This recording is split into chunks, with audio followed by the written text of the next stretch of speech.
एक 3.5 साल की बच्ची को क्या ही पता कि उसे अपनी जिंदगी में क्या करना है, लेकिन हर जगह एक्सेप्शन होते हैं। यह घटना है सन 2018 की, जब तमिलनाडु के चेन्नई में रहने वाली 3.5 साल की संजना को उस दिन कुछ बड़ा करना था, और वो भी आर्चरी जैसे गेम में। मकसद था नॉन स्टॉप एरो शूट करना, लेकिन जब उस 3.5 साल की बच्ची ने 700 एरो शूट किए तो उसकी उंगली में घाव हो गया। उसके हाथों से खून निकलता देख आसपास के लोगों ने उसे रुकने को कहा, लेकिन सरप्राइजिंगली संजना ने रुकने से मना कर दिया और 3 घंटे 27 मिनट लगातार एरो शूट करने के बाद 1111 एरो शूट करके उसने वर्ल्ड रिकॉर्ड बना दिया। ओह माय गॉड गाइस, आपका संजना के बारे में क्या ख्याल है चैट सेक्शन में जरूर लिखेगा। और ऐसे अमेजिंग वीडियोस की शाहरुख खान, जिनकी टोटल नेटवर्थ $600 मिलियन है।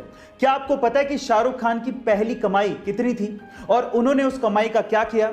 चलिए मैं आपको बताता हूं। शाहरुख खान, जो कि $600 मिलियन के मालिक हैं, उनकी पहली कमाई मात्र 50 रुपए थी, और वो भी उन्हें दिल्ली में गजल गायक पंकज उदास के कॉन्सर्ट में गाइड बनने के लिए मिली थी।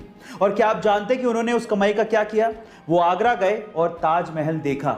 इससे यह सीखने को मिलता है कि भले ही आपकी जेब छोटी हो, लेकिन आंखों में अरमान बड़े होने चाहिए। गाइस, आपको ये सुन के कैसा लगा चैट सेक्शन में जरूर लिखेगा। और ऐसे अमेजिंग वीडियो। क्या हम इंडियंस शेयर मार्केट में इन्वेस्ट करने से डरते हैं? मैं ऐसा क्यों कह रहा हूं, जरा ध्यान से सुनिएगा। ये तो आपको पता ही है कि अगर आपको शेयर मार्केट में इन्वेस्ट करना है तो आपको एक डीमैट अकाउंट की जरूरत होती है। अब आंकड़े सुनिए। हमारे देश की जनसंख्या है 138 करोड़, और इस 138 करोड़ की जनसंख्या वाले देश में टोटल डीमैट अकाउंट कितने खुले हैं पता है? वो मात्र हैं 4 करोड़, और उनमें से भी बहुत सारे डीमैट अकाउंट इनएक्टिव हैं।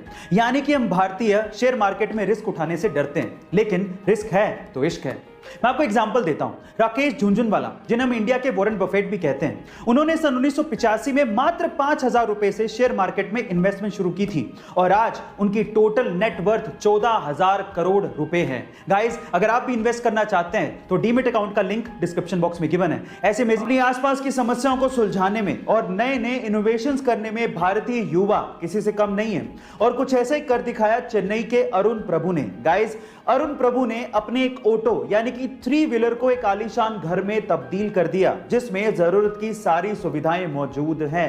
गाइस, जैसे ही आनंद महिंद्रा को, जो कि महिंद्रा ग्रुप के चेयरमैन हैं, उन्हें यह बात पता चली तो उन्होंने अरुण प्रभु की सोशल मीडिया पे जमकर तारीफ भी की, और उसके साथ साथ महिंद्रा की पिकअप और बोलेरो को इसी तरह से मॉडिफाई करने का अवसर भी दिया। गाइस, आपको अरुण प्रभु की ये कलाकारी कैसे लगी चैट सेक्शन में जरूर लिखिएगा। और ऐसे अमेजिंग वीडियोस के लिए यूट्यूब। वो बचपन से एक फेमस कार रेसर बनना चाहता था, लेकिन एक दिन आज से ठीक 10 साल पहले उसका एक रोड एक्सीडेंट हो गया। उसकी जान तो बच गई, लेकिन उसने उस एक्सीडेंट में अपने दोनों हाथ खो दिए। लेकिन फिर भी उस बंदे ने अपने पैशन को नहीं छोड़ा, और उसने सोचा कि वो अपने पैरों से कार को चलाना सीखेगा। उसने अपनी कार को मॉडिफाई किया और अपने पैरों से कार को चलाने की घंटों और दिनों तक प्रैक्टिस करता रहा, और एक दिन वो उसमें कामयाब हो गया। और उसके बाद उसने पोलैंड के कार रेसिंग कंपटीशन में पार्टिसिपेट किया, और उस रेस को जीत के उसने सबको हैरान कर दिया।